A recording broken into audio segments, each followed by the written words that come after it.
Assalamualaikum warahmatullahi wabarakatuh. Bagaimana kabarnya anak-anak Ustadz hari ini? Alhamdulillah, luar biasa. Tetap semangat. Allahu Akbar, Allahu Akbar, Allahu Akbar. Yes. As-Sanabil bersama Al-Quran. Tahfiz, mudah, indah, berkah. Takbir, Allahu Akbar, Allahu Akbar, Allahu Akbar. Yes. Sallu ala Nabi Muhammad. Allahumma salli wa sallim ala Sayyidina Muhammad. Nah anak-anak, kali ini kita kembali belajar akidah akhlak, yaitu pelajaran yang kelima, taat dan patuh kepada orang tua. Sebelum belajar, mari baca doa dulu bersama-sama. Bismillahirrahmanirrahim. Rabbi zidni ilma warzuqni fahma. Amin. Alhamdulillahirabbil alamin.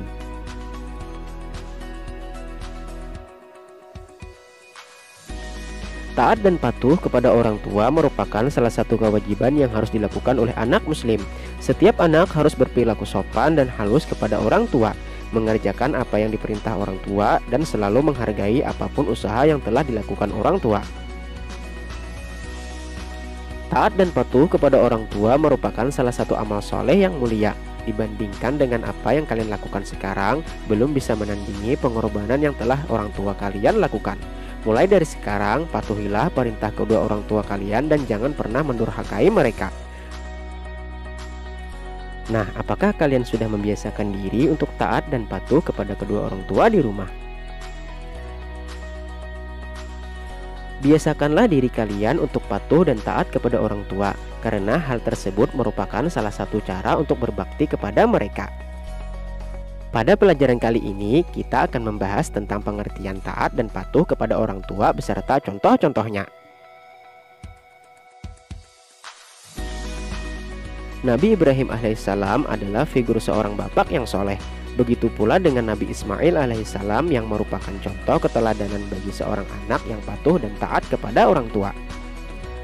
Pada pelajaran kali ini, kalian akan diberi contoh mengenai perilaku terpuji dari Nabi Ibrahim alaihissalam dan Nabi Ismail alaihissalam yang dapat dijadikan teladan dalam kehidupan kita sehari-hari.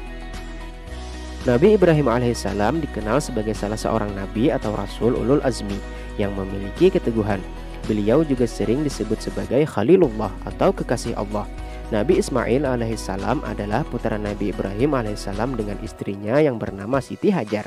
Saat masih bayi, Ismail dan ibunya hidup di tengah padang pasir Mekah. Di lembah tandus itu, Ismail kecil harus menahan haus hingga akhirnya muncul air zam-zam untuk diminum. Bagaimanakah kisah selanjutnya? Mari kita baca dan pahami uraian pembahasan materi berikut. Kemudian A. Taat kepada orang tua. 1. Pengertian. Hormat berarti menghargai, takzim, dan khidmat kepada orang lain, baik orang tua, guru, maupun sesama anggota keluarga. Dalam hubungan dengan orang tua, perilaku hormat ditujukan dengan berbakti kepada orang tua. Berbakti merupakan kewajiban anak kepada orang tua. Berbakti kepada orang tua merupakan salah satu amal soleh yang mulia. Perintah berbakti kepada orang tua terdapat dalam beberapa ayat Al-Quran. Di antaranya adalah surah Al-Baqarah ayat 83 berikut ini.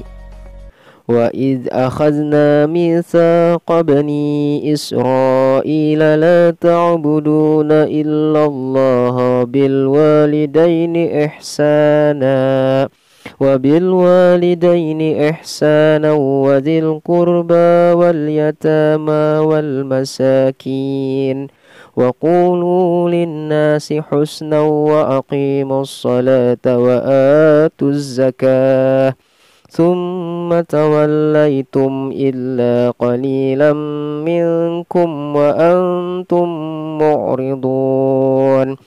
Artinya, dan ingatlah ketika kami mengambil janji dari Bani Israel, janganlah kamu menyembah selain Allah, dan berbuat baiklah kepada kedua orang tua, kerabat, anak-anak yatim, dan orang-orang miskin, dan bertutur katalah yang baik kepada manusia.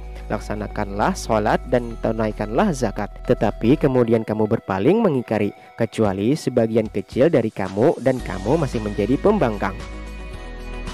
Yang kedua, contoh dan perilaku. Perilaku hormat dan patuh kepada orang lain harus dibiasakan seorang muslim kepada siapapun. Patuh dan taat terhadap nasihat dan perintah orang tua merupakan kewajiban selama tidak untuk bermaksiat atau berbuat musyrik.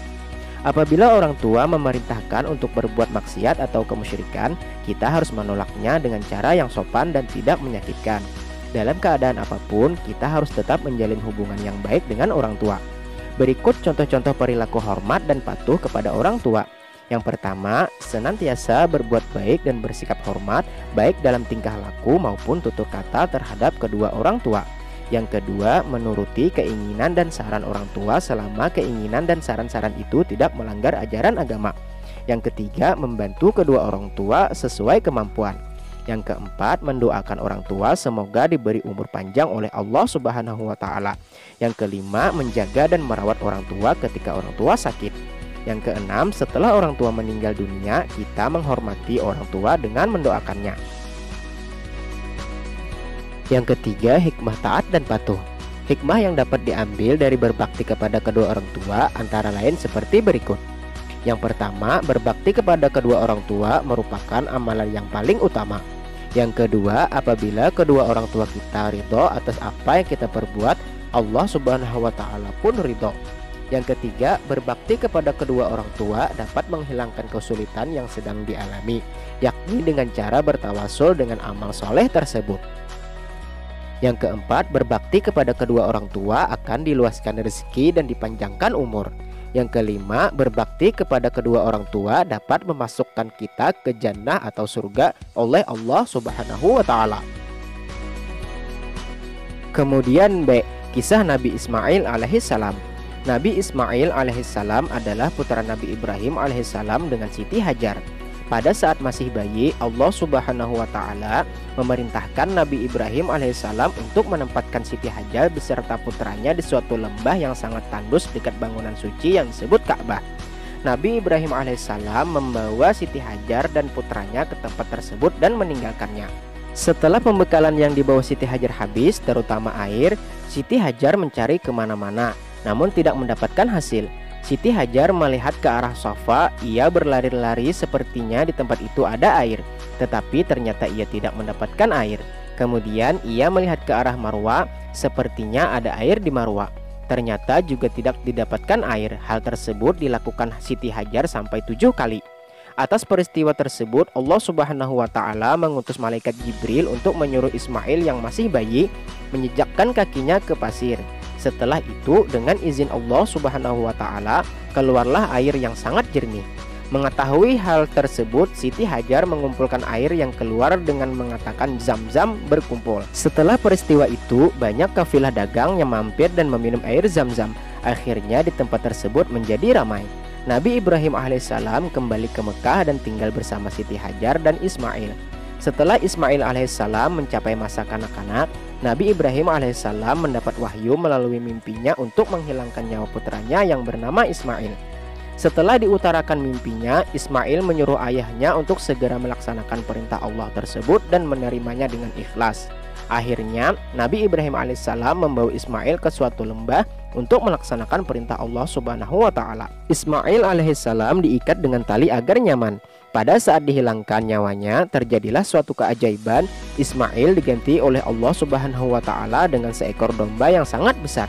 Akhirnya, dengan nikmat tersebut, Nabi Ibrahim alaihissalam dan Ismail putranya bersyukur kepada Allah Subhanahu wa Ta'ala dan membawa domba tersebut untuk dibagi-bagikan dagingnya kepada masyarakat.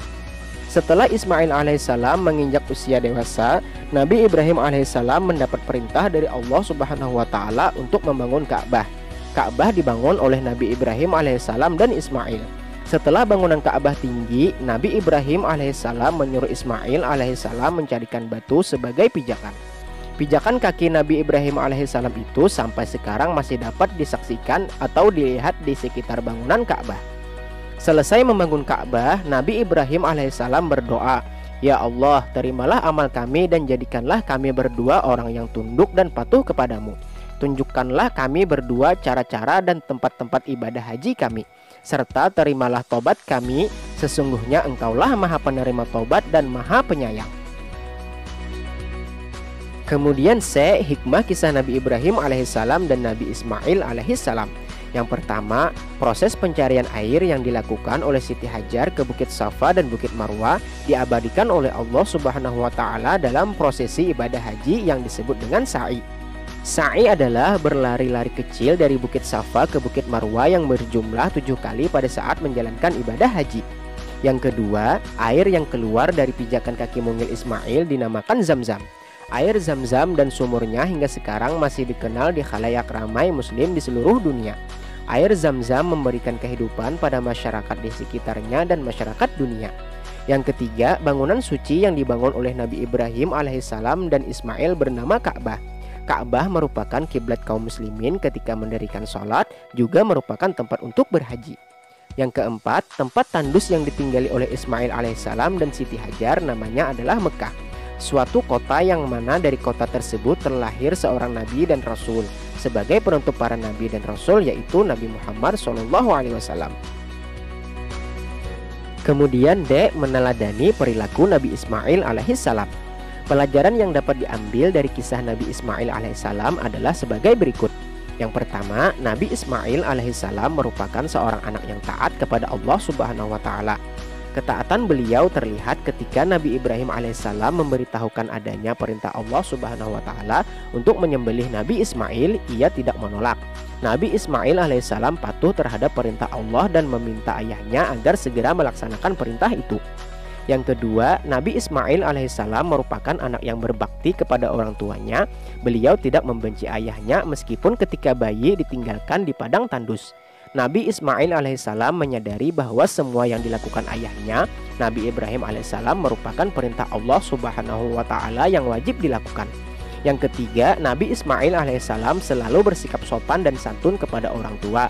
Hal itu terlihat ketika ayahnya mengajaknya berdialog untuk melaksanakan perintah Allah.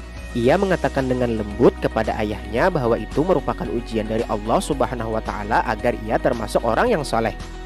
Berdasarkan ketiga pelajaran tersebut, kita dapat mewujudkannya dalam perbuatan kita sehari-hari dengan berbuat sebagai berikut. Yang pertama, taat kepada Allah Subhanahu wa Ta'ala dalam keadaan senang maupun susah. Yang kedua, taat kepada orang tua karena keridaan Allah Subhanahu wa Ta'ala tergantung pada keridaan kedua orang tua.